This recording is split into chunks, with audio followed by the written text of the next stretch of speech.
এখনি ঘৰেৰি যাবলে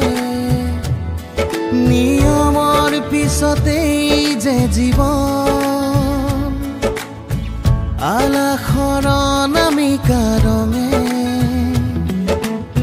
সানিলে ৰহন শিৰতে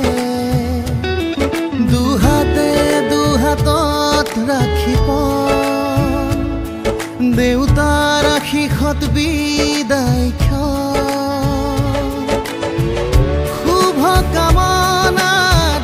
এথোপা গোলাপে তুমি আহিবা কইনা সাজেৰে পাতনি মেলিলা যে নতুন পাতনি মেলিলা যে নতুন